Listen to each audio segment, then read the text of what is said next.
Welcome to the Women's Business Workshop Podcast, the show where we help small business owners navigate the challenges and victories of entrepreneurship.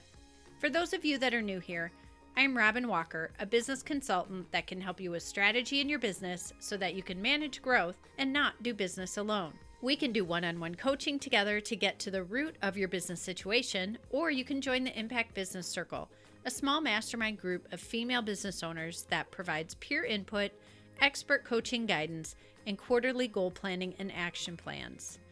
You don't need to do business alone and keep guessing what is next. Shoot me an email at robin@womensbusinessworkshop.com or set up a free consultation call at the link in the show notes, and let's get your business on the road to growth. Today, in episode 101, Patrice Flanagan-Morris, owner of Empowerment Within, a mental health outpatient practice in Waukesha, Wisconsin, is on the show for a strategy session discussion. We will be coming up with ideas and strategy around supporting the service providers in her practice so that they can help bring in more clients and encourage repeat service and referrals. I've had the honor of getting to know Patrice as a member of the Impact Business Circle. She's a conscientious and driven business owner and will be sharing many of the things she is doing to help her therapists shine and give exemplary service to their clients. You will hear her reference an ideal client module in this episode. These are online business courses available to the members of the Impact Group to help optimize their business foundations and marketing. Listen in and learn from Patrice's experience and also get a glimpse into a business strategy brainstorming session. Welcome, everyone, to the Women's Business Workshop Podcast. Today, I have a special guest, Patrice Flanagan-Morris. She is a licensed clinical social worker, community educator, and practice owner of Empowerment Within. Thanks for being on the show, Patrice. Yeah, of course. So Patrice is somewhat local to me, and is a part of our Impact Business Circle. So I've gotten to know her business a little better. And she has different service providers within her practice. And so today we're going to be talking about how you can help those service providers, empower them, educate them so that they can help with bringing in some clients or having some higher retention rates with their own clients while still being the owner of the practice. So Patrice, can you tell us a little bit about your practice, where you're located, and how many providers you have? Yeah, Empowerment Within is an outpatient mental health practice. So we provide individual and couples therapy here as well as workshops. And we are located in North Waukesha, Wisconsin. I have 6 employees and then a graduate intern that are working for me right now. And we've grown in the last 5 years from it just being me up to having those 6. Excellent. And do those 6 providers have different specialties or certain client types that they like working with? Yeah, I think the unique thing about the practice is that I would say our umbrella specialty that all of us have a focus on is innovative therapies that really help people process the root of what's going on instead of just problem solving what's happening right in front of them. We work with a lot of women who have anxiety in just different arenas of life. And then from there, it breaks down individually into a lot of different specialties. So we have a perinatal mental health provider, we have someone who works with adolescents and children, OCD, the LGBTQIA community, body image struggles, and then trauma as well. So we all kind of have our own niches under that larger umbrella. Perfect. And I know we talked in the group before how it can be difficult to have an ideal client when you have different specialties, but we kind of discussed how a lot of your clients probably have similar mindsets, or even though it's different treatment methods or different things that they're coming for, they maybe fit somewhat in an umbrella as far as their mindset or the type of support they're looking for. Have you had any other thoughts on that since we talked, as far as narrowing that down a little more? Yeah, that was really helpful to kind of look at the larger umbrella and then see that, I can typically anticipate what clinicians are having some need for new clients in the coming, few weeks, and I can do some marketing around that specific practitioner's clientele. And Mm-hmm. we talked a little bit about using different AI tools like ChatGPT and stuff like that to answer some of the questions from the ideal client module that you have in the impact group. And that was really helpful to also utilize with my clinicians in like, what does your ideal client talk about? What are their pain points? What are they really struggling with? And that helps me kind of get a good gauge on when we're having clients come in, what funnel they should be going down through as well. That's really smart. And we have to remember too, when we hire service providers, if we're the business owner, we've already made the transition, so to speak, to the business owner mindset where they're employees or independent contractors and they're back where we were when we were employees. And it's just a very different mindset thinking about bringing in clients, keeping clients versus being an employee where someone hands you a client. If they come back, they come back. If they don't, they don't. It's just a different mindset. So I think we have to keep that in mind. Like they don't know what a client journey is, most likely. They haven't thought about their ideal client because an owner was giving them Yeah, clients. I think that's something that's unique about the practice as I've grown it is I've really wanted my practitioners at least somewhat involved in that process because especially when you're talking about providing therapy, working with your ideal clientele is the easiest way to avoid burnout because you feel competent, you feel like this is the area I want to grow in, I am feeling supportive and helpful to these people. And so something that we've actually always done is as I have someone come in, I have them work on niching. And then every year when we do a yearly eval, we talk about how that's changed in the last year. And as therapists go through their own personal growth, their tendency to shift clientele changes too. So that's been really helpful to kind of keep up. And then that module really helped give some additional questions to help flesh that out because as the business owner, you like pick up these skills and then they just kind of are in your head, but they're not written out anywhere for you to like teach them fully to the people that are Mm-hmm. working for you. Right. I love that you're taking that role on of educating them and not just expecting them to know this, but hmm as you're learning, helping them learn as well. Has that been an enlightening experience for them? Oh, yeah. I mean, I have spent, they always will say, like, wow, you're really good at these, quippy one-liners because they'll give me this whole paragraph and then they can like see me thinking. It's like I have an AI bot in my head or something, and then I can make like a one sentence phrase out of it. And they're like, I just don't know how you're so good at it. And I'm like, it's been 5 years. The amount of time and effort and resources that I've gone through to get to this point is very extensive. And I had to do it a lot on my own of just finding what was out there. And so it's really Mm-hmm. nice to give them the opportunity to actually get to do this themselves because most clinicians just don't get to work with the people, don't think about the people they want to work with, don't know how to pare it down. And then they have, half a caseload of people that they just don't feel super connected to. And that makes such a difference Mm-hmm. in how happy you are at work. Especially with the emotional load of what you guys do. Yeah, you've got to care. I mean, like, Right, you just right, have to, right. like, and you have to Right. be working with people that you can be right there with them in it and not get super overloaded or overwhelmed or weighed down and carry it with you. Mm-hmm. Definitely. A concern that some service providers have, or some owners that hire service providers, is that they will teach them too well, and then they will go start their own Yeah. practice. And I think there's a fine balance of educating and empowering, but also having them see the value that you are doing that work for them. Yes. So, yes, they could go do it on their own, but at some point, what they've learned isn't going to be enough. And knowing that you are there making it easier for them, I think is a real selling point to staying.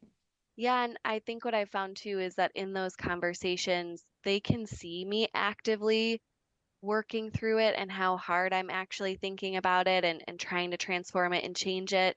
And they are all, we have a relatively transparent environment. They're all very aware of what I do for the business, and they're very aware that if they want to step out the things that they would need to do on their own. And so I support them in these one-on-ones and building that up, but then I take that information and do a lot more with it to spread it out. And they Mm-hmm. don't have to do that. They just get to think about who they want to see, and then magically we find ways to fill their caseload with people like that.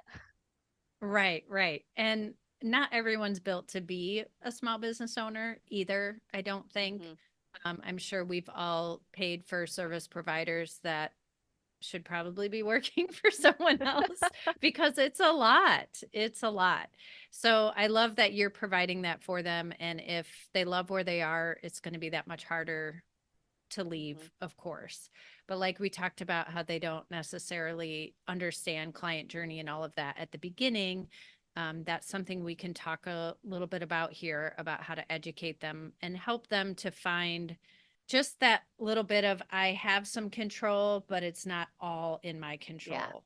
It's not all on my shoulders, but I do have some control and way to attract and keep some of my favorite clients coming back. So, moving into one of the things I always think is helpful anytime there's some kind of marketing that you're trying to do with people is setting goals.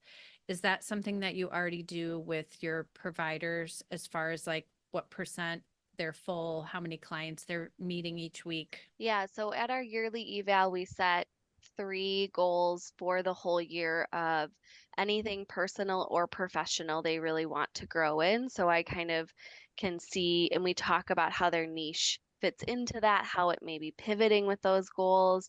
And then everybody, as they come in, has a billable amount of hours. And so, whatever those specific hours are, we set up their schedule. And as things shift in their personal lives, we will just have a one on one and have a conversation on how things need to change.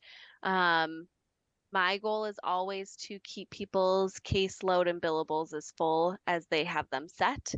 And if Mhm. it's too much, then to slowly cut back where we need to. And right now, do they have any control in bringing those people in, or is it people are coming into the practice and then you distribute the new clients to who's the best fit? Yeah, I have an intake coordinator. She's actually one of my clinicians. And so she has met with everybody one on one to kind of get a good feel for what they're looking for as well. And Hmm. then every other week at our team meeting, she checks in with everybody to see where they're at with their caseload and how many more clients they might want in the next 6 weeks. Okay. And how often does she get someone who comes in requesting someone specific? All the time. Most people are coming in requesting me. Requesting Yeah, and you. I'm full. Okay. I take like one on in a blue moon when it feels right and Okay. it works out with my schedule. Right, right. Just to keep your toe in the Yeah. practicing. Right. But as far as the other practitioners, do they ever get personal requests from a new person?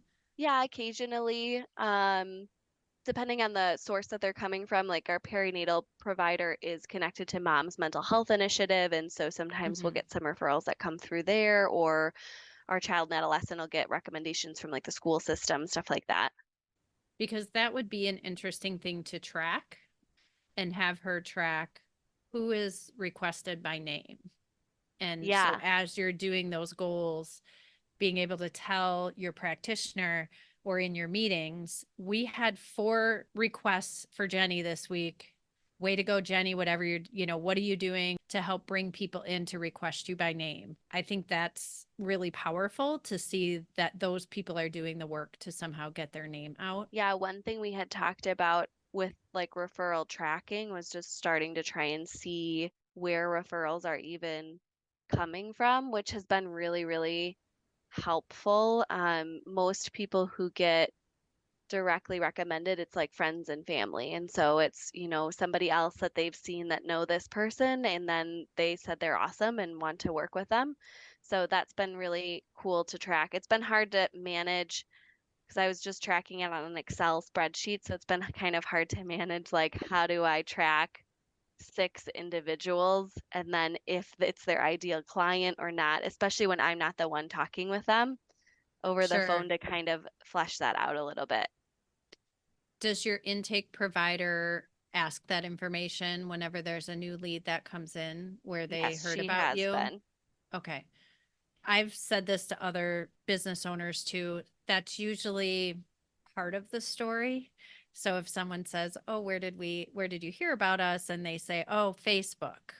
That could have been in a Facebook group someone referred you. It could be they stumbled upon an ad you're running. There's a lot of different ways that Facebook, but it's still good to know it's better information than nothing. Yeah. So that's great that you're already tracking that and having those conversations. So that's always important. It's helped us to know where to put our energy to. I feel like, especially as you're marketing as a business owner, I think when we first started working together, I felt very scattered of doing, a bunch of different things to market us. And then as I saw through most of our referrals are coming direct from friends or family or other professionals in the community, I was just like, all right, I guess I don't have to put so much emphasis on making sure like all my social media is the most up to date every single day. I just do the posting once a week like you recommended, and then I have a more focus on being like community networking because it seems like that's really what brings in Hmm. a lot of people for us. And isn't that a relief?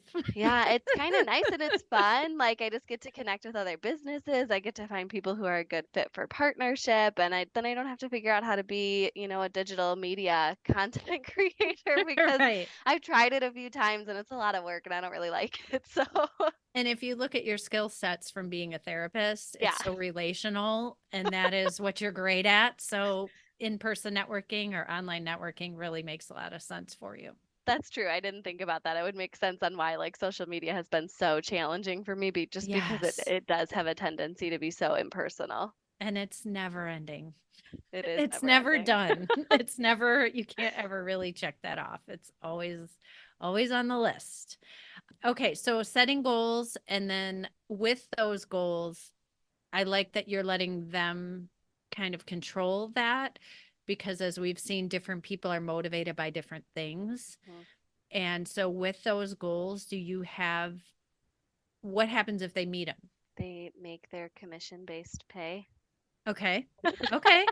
Well, I mean, money is a motivation for people Yeah, that's the for big thing sure. with like our billable hours is that all of my clinicians are commission based on billables. And so they make as much as like the people that they see. Hmm. And then there's certain billable splits that I have right now that if you see like a certain amount for a caseload, you get a certain amount of PTO and CE credits reimbursement from me. And then if you see like above a certain mark, you get a higher percentage or like more days of PTO and then a greater percentage of CE reimbursement. Sure. So as we move into some of the suggestions of what you could do that we brainstorm, I think it's good to kind of keep in mind maybe some rewards or ways you could gamify it. Just learning people's love languages or how they're motivated. Getting paid is, I think, a great motivator for most Hmm. people, but also having something that is more tangible as far as celebrating each other, having that community that everybody's excited for everybody else. If there's something that if everyone meets this goal, it's this kind of reward, or, it might encourage people to refer each other more often. Like, I really want to help Jenny get to her goal as well. I met mine, but I'm going to see if I can, help her because she's trying really hard. Hmm. Just that community. It sounds like you already really work hard at that community culture in your practice, but sometimes it's fun to have a Q3 challenge or something that you could build in with some of the steps that we might come up with. Yeah, that's a good idea because we do a lot. So, like every quarter, I do a staff outing. So, two of the quarters, it's just us. And then two of the quarters, I do like a whole family outing. Mm-hmm. Like in September, we'll do just a grill out and I bring all the food and everything like that. So, we have stuff that's connecting. But I wouldn't say we have anything that's goal oriented or like we're working towards something. It's just kind of like an Mm-hmm. expectation now that it's there. Yeah. And it could be, I mean, it can be really silly. It can be just funny, or it can be something as small as at the next outing, if you met your goal, I'd love to buy you a mocktail, or Hmm. but you could also build it into the different parts of the onboarding or client journey that you might be requesting that they start doing. I mean, for me, I always like when it's a community goal. So let's say for Q4, you're going to focus on referrals. And so you're going to track how many referrals you guys get for all of quarter 4. And there's somewhere in your staff room where this is a visual so people can come in and see it and be like, wow, we are really cruising, or oh my gosh, we got to get up there. And if you meet that goal, assuming it's realistic and not, you know, we don't want this to turn into like the assembly line of a factory because we want quality, not just quantity. But something fun that together everyone can work towards. And if you're all focused on referrals, then you could have your education for your group on referrals. You can show examples of what's working, and everyone's kind of in that same mindset of this is what we're doing, especially if you know referrals really are a lot of what's coming. We could do these are 4 things that tend to encourage referrals. If everyone's trying to do these 4 things, let's see what we can do together as a team. Yeah, that's such a good idea because I do so much of that on my own that it's really like it's just a big burden for me to constantly be doing. But if everybody else was doing just little bits and pieces, like commenting on the Facebook pages when people are looking for a therapist and, you know, Mm-hmm. dropping off some business cards at a local coffee shop, like different stuff like that brings people in. But it's just too much for me to do all of it. So that's a really good idea.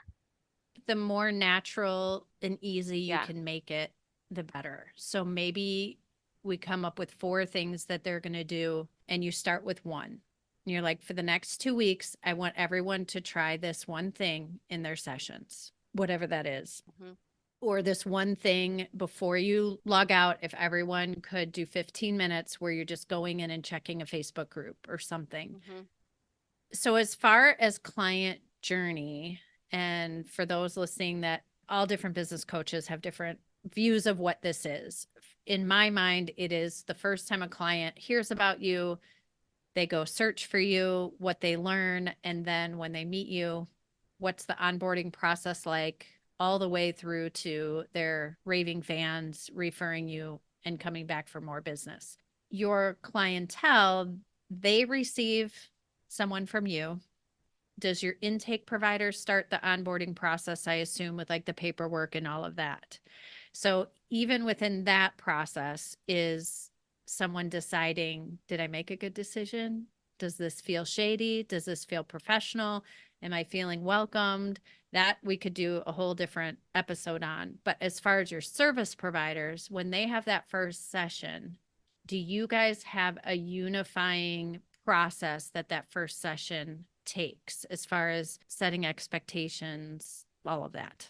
Yeah, I mean, so even on the initial phone call, they share just a little bit about what they're hoping to get out of the therapy process. And then Kendra walks through the options for therapists for them and then talks a little bit about each of them so they can kind of have some autonomy and choice in that direction.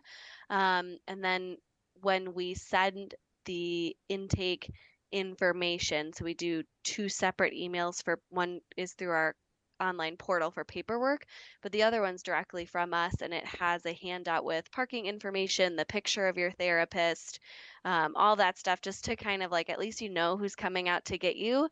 And then in the intake session in general, one of the forms that clients fill out is the client Mm-hmm. history form. So that's basically what we utilize to go off of to have a conversation around, why are you here? And we always end every session with, this is what I'm hearing the struggle is. This is how I can support you with that struggle. And let's talk together about what some of your long term goals of being here will be and how the methods that I use can support you in that. And then they schedule out with their clinician from there. Okay. So you always encourage setting your next session before they walk out the door. Hmm. Okay. Hmm. That's great. Is that brought up again in other sessions as far as just a reminder, goal is to meet once a week? Something about the value of the consistency of them coming or. Yeah, actively. So typically, what I recommend for all of my clinicians is that when you see a new client, schedule them 4 times Mm-hmm. in that first session to schedule them out. And then from there, then they kind of have a conversation about frequency. And typically, we'll set up a consistent schedule then after those first 4 appointments of whatever, if every other week, if weekly, like whatever's going to be a best fit. Okay, perfect. Because I think that's important for them seeing the value of coming. Right. We have conversations with people around like what the consistency, especially when we're doing well, can do for us. Because I think Mm-hmm. a lot of people think of therapy as this crisis moment, and I just need somebody to help me get through. And what our goal is really to help you stop having so many crisis moments that you need Mm-hmm. help getting through, and like understanding what's going on and how we can shift it so that you can just be in a little bit more regulated and stable state throughout life. And being proactive. Yeah. It's so much easier to deal with a fire when it's small in the middle of the room than when the whole room is on fire and you open the door and you go, "You got anything for this?" Yeah. So I think that right there, what you just said, that makes a great social media post or a reminder for your service providers if they're getting to a point with a client. And this is something they can start paying attention to because I'm sure for different specialties, this is different. But that point where you kind of know things have been improving and it's going to be a temptation for them to not come, they're at a point where you could see their attendance dropping off a little more, but they actually still need to be coming in order to fully resolve or get to a better place. Does that make sense what I'm trying to Yeah. describe? So reminding them this is why we keep coming and not convince people to stay that don't need to stay. I would guess there's some predictability maybe on when things start to be less consistent too soon. Yeah, so, that's a really good point, and I think a really good thing to bring up in some of our team meetings because a lot of my clinicians are very cautious of being salesy. Right. And they never want to be like, you should keep coming because I want to make more money. It's just Right. really not what it's Of about. course. So even you saying that reminds me of a conversation I had with one of them a few months ago where, we had the conversation of when someone is doing well, there's two different kinds of doing well. There's treading water or having found a flotation device and having found a boat. Like, so having that conversation with the client right now too, does it just feel like you're making it through and you're okay, or do you feel like you're thriving and Right. expanding in your life?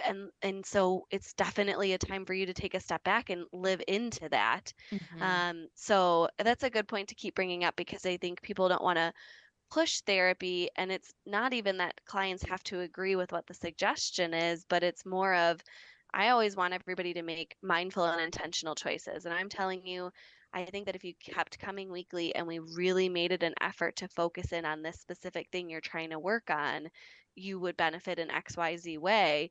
And if they say no, all right, that's your call. Right. I kind of see it as when you have to take antibiotics and you start to feel Oh, better, and then people are tempted to stop the medicine, but it's like, no, you're not all the way healed yet. Like this is, you just kind of feel better, but you really need to keep coming. I'm going to write that down. Take your antibiotics for Yes, the for full the 10 full days. cycle. Yes. Yes. Okay, so it sounds like you're doing some great things within the session. I know your industry that's really tricky because you don't want to be salesy.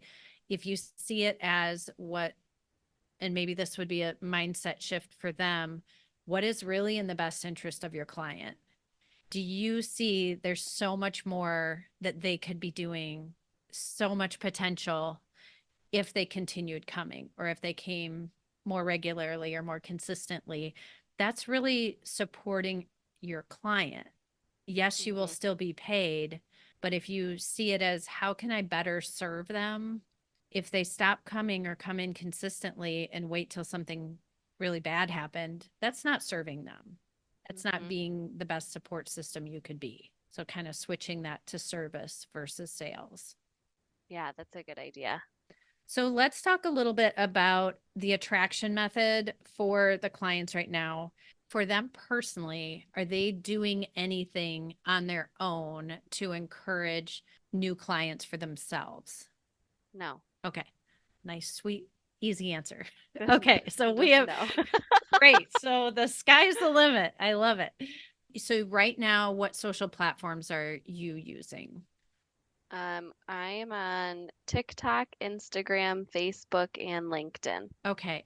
Would you guess that they're all on LinkedIn as individuals? Probably. Okay. A couple options that I think would be helpful. As far as content goes, because therapy is such a personal thing, it's not like when you're looking for a really great roast beef and you're willing to go try a bunch of places. You really want to pick someone from the start that's going to be a good fit so you don't have to go tell your whole story to someone else 3 weeks later trying someone new. So the more that they can get to know your provider and know their expertise and their specialty, I think the easier it will be for someone to commit to contacting you guys or getting in touch with you because they want that specific person's personality, expertise, their vibe. So there's ways you can do that. If they have their own LinkedIn, they can do things to show their expertise on their own LinkedIn. And then ideally, if they're sharing, it is sharing the company page for them to get in contact. And remind me, I do want to talk about that in a second as well. Any ways that they can stand out as an expert, which I know is really uncomfortable for a lot of people when they're not used to doing that, but maybe start sprinkling in some conversations about being a thought leader, about being an expert, and sharing. It doesn't have to be a huge article, it can be little things. And you hired these people because they are good at their craft. Hmm. So it's either could be content that they submit to you and then you post it on your pages, or maybe it's a spotlight of each different provider. But if someone is low, like you were saying, let's say the person that does the perinatal counseling is low on clients for some reason. Instead of you trying to create content, she's the expert at this type of therapy. So you could ask her to write up 3 common struggles of people during this time of their life. And then maybe she writes a little about each. And so you're posting those one at a time. But in that post, it is Susie is our perinatal therapist. She loves to help women that are in this phase of life. Over the next 3 days, we're going to be doing 3 tips from Susie about whatever. So they're going to be like, oh, I really want to pay attention to those. Or someone might then share that content with someone they know that they're like, oh, she's pregnant and she's having a really hard time emotionally. I think this woman would be a great fit for her. But have them create that content. Maybe it also has a picture of them. They could share that on their own LinkedIn then. You could have it all run through your company page, but then ask Hmm. them to share it because then they're sharing with their people what they're really good at. And a lot of people who aren't business owners, that feels less pushy if they're Yeah. sharing the company page, like, hey guys, look, I'm being featured. All Yes. of you who don't really know what I do, this is what I do. It just feels better than you doing it yourself. Yeah, that makes sense. And that might be something that takes some more education from you because they're not content providers. But if you give them a template and say, I would love to feature more of your guys' expertise. So in our community, you guys are seen as the go to in these different fields. And here's how I'm going to help you do that. There's this Google form. And then you have the specific questions. So it's really easy for them to fill them out. Or you could say to them, if you ever want to do a blog post about what you do, I would love to put it on. And it's not a sales page for them, it's an article someone that their ideal client might Google to get support for whatever it is that she could actually help them with. So it's really them helping to attract new clients because they know Hmm. that expertise in those areas. They write blog posts, so everybody has like with 6 of them, I have 3 on 1 month and 3 on the next month, and so every other month they write one. But none of them do, like, I post it and I post it to the Facebook page and different stuff like that. And so none of them are really involved in any kind of like sharing process of it, Mm-hmm. which I think would probably be really helpful. Sure. I think that would help just get it out there more, but it's helping create that ownership in them of attracting more referrals. Hmm. Do you already have a page for each provider? that kind of shares. Yes. Okay. In that, if they're going to share it, I would be conscious of them sharing the link to their page versus everyone always shares to the homepage, and most companies' homepage is not very converting. Yeah. They're already interested in the provider. They want to get more information on the provider, not Mhm. see a homepage where now they have to go back and filter through. They already know what they Mhm. want. So having a QR code on their business cards that goes right to their page so that if they are referring someone, we really want to make it as easy as possible. So if they are at those networking events, and that's another thing you can talk to them about how financially you figure that out if they're taking time out separately to do a networking event, Yeah. what that would look like. But having a business card with their picture on it, I always recommend pictures on it. But the QR code goes to an intentional space that's going to Yeah. have a better conversion than just your homepage. Yeah. That's a good idea. The other option would be to have a postcard that they all have their own postcard and where you can give a little more information. So the adolescent postcard for that specialty might have common issues that I've helped clients with. So that it's not just a little business card, it's they're going to look at it and go, "Oh my gosh, my kid has these three things. Like Mhm. she's who I need." And then it's an easy QR code right to her to there, or it might be book and there's a QR code right to book. Okay. But then that's a really easy thing to have. You can have those out. If you give a referral, it's just a little more information than a business card. If I get a Mhm. business card, it's much easier for me to throw that away than if I get a Yeah. postcard with a little more information, a little more convincing. I'm less apt to just toss that. Also, if they have a little more ownership in their content that they're helping you provide, that's going to give them more places to share. And that can be with their clients as well. Like, oh, well, there's an article on the blog I wrote about this exact thing. If that might help you as well. Switching their mindset to this is for you guys. This is for you to share. This is for you to help attract those Yeah. ideal clients and being strategic about their blog posts of what are the struggles that your clients are going through and how can that blog post help them find you. Yeah. I've said that like occasionally. That's the whole purpose of the blog post is that clients can feel comfortable with you before coming in and they know what you're about. And that means that they're going to, fall in line with like how you practice better. But I don't think we've ever like followed up on it or had them be a part of Mm-hmm. the spreading the word of it. So then it's just kind of like I wrote this and now it's disappeared into the abyss. Like I don't know it exists anymore. Right. Yeah. And that's something you could also put on each service provider's landing page is links to all the articles they've done so that if someone does land there, they can go kind of into a rabbit hole of seeing more information from that person. Yeah.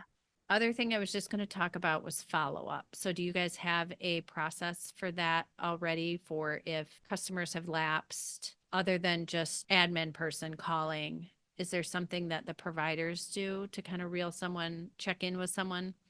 Yeah, so every Friday I check to see who doesn't have a scheduled appointment, and I'll send out an automated text. Automated is not always automated, Hmm. it's from me. Sure. Um, and then if they don't reply to that by that following Monday, then I'll reach out to the provider and I'll say, I think it'd be helpful if you made a direct contact. And they'll usually send an email and a text message to just say, hey, I haven't seen you in a while. If you want to touch base over the phone to talk about setting up appointments or continuing therapy, please let me know. Hmm. And then we have a direct link too that they can go to schedule online if they want to. Great. And then do they do that for people that maybe have been gone for a year or two?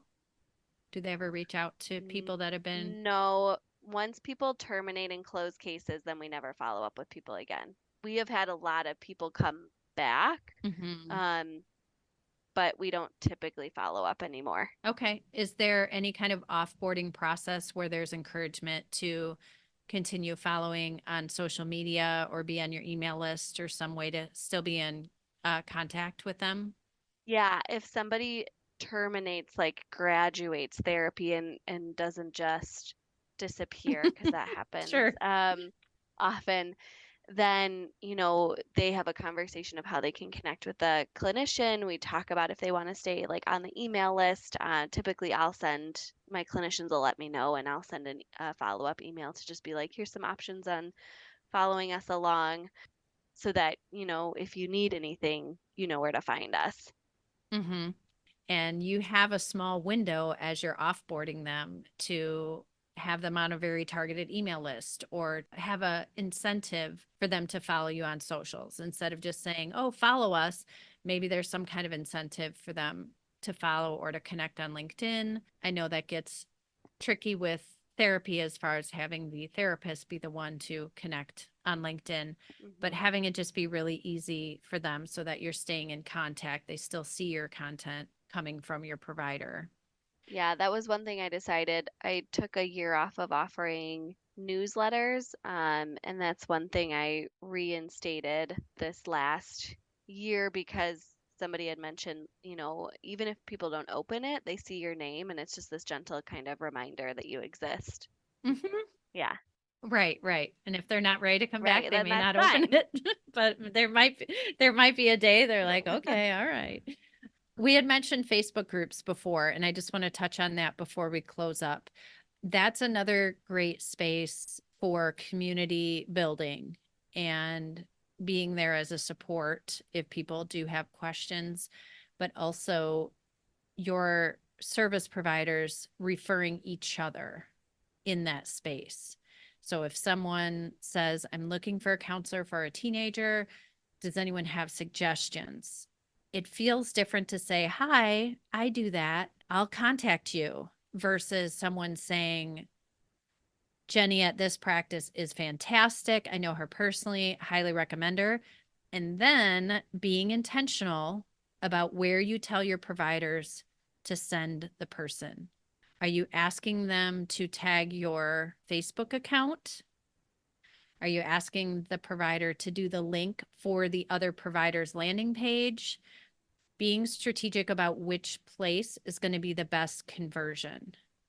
A lot of people tag the Facebook page, and most people's Facebook pages are not Yeah, converting necessarily. It's kind of a warm space to get to know you. If someone's like, I'm ready to book counseling for my son, you want to send them to where they're going to get the most information right away and book a spot. So, yeah, and make the process a lot faster.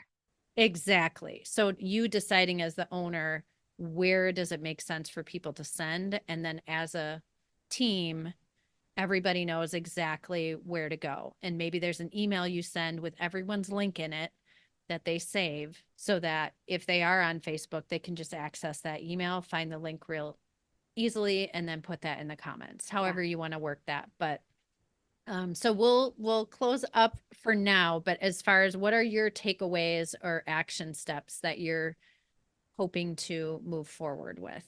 I think having more conversations about how my employees can engage in some of this referral building for each other as well, especially if that's easier for them to kind of be like, oh, I know a person instead of, oh, I know myself. Um, Maybe helping them convert a little bit of the blog posts that they already make into smaller posts that we could kind of promote and maybe send them that stuff as well so that they can promote it on their page if they want to directly or that they can get it from the business page. And then the last thing I kind of want to look at is potentially doing some kind of reward based referral program to make it fun and like you said, kind of a community building thing if we're just trying to get like a general amount of referrals, not necessarily it has to be a competition between each other. I agree. Yeah. Oh, great.